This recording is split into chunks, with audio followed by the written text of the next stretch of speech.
முதல் வாசகம் விடுதலை பயண நூலிலிருந்து வாசகம். அதிகாரம் 34, இறை வசனங்கள் 29 35 முடிய. மோசே சீனாய் மலையிலிருந்து இறங்கி செல்கையில் உடன்படிக்கை பலகைகள் இரண்டையும் தம் கைகளில் தாங்கிக் கொண்டிருந்தார். மோசே கடவுளோடு பேசியதால் அவர் முகத்தோற்றம் ஒளிமயமாயிருந்தது. ஆனால் மோசே அதை அறியவில்லை.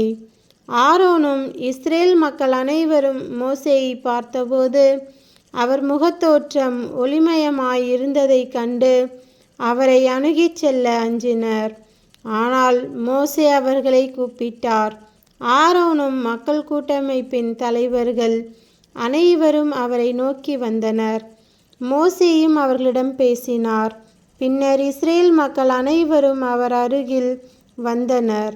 அப்போது ஆண்டவர் சீனாய் மலையில் தமக்கு அறிவித்த அனைத்தையும் அவர் அவர்களுக்கு கட்டளையாக கொடுத்தார். மோசே அவர்களோடு பேசி முடித்தபின் தம் முகத்தின் மேல் ஒரு முக்காடு போட்டு கொண்டார். மோசே ஆண்டவரோடு உரையாடும்படி அவர் திருமுன் செல்வது முதல் வெளியே வருவது வரை முக்காட்டை எடுத்து விடுவார். அங்கிருந்து வெளியே வந்து அவருக்கு கட்டளையிடப்பட்டவற்றை அவர் இஸ்ரேல் மக்களுக்கு எடுத்து கூறுவார். இஸ்ரேல் மக்கள் மோசேயின் முகத்தை பார்க்கும்போது மோசேயின் முகத்தோற்றம் ஒளிமயமாயிருக்கும். மோசே ஆண்டவரோடு பேச செல்லும் வரை தம் முகத்தின் மேல் மீண்டும் முக்காடு போட்டுக்கொள்வார். இது ஆண்டவரின் அருள்வாக்கு. இறைவா, உமக்கு நன்றி. நற்செய்தி வாசகம். புனித மத்தேயு எழுதிய நற்செய்தியிலிருந்து வாசகம். அதிகாரம் 13, இறை வசனங்கள் 44 46 முடிய.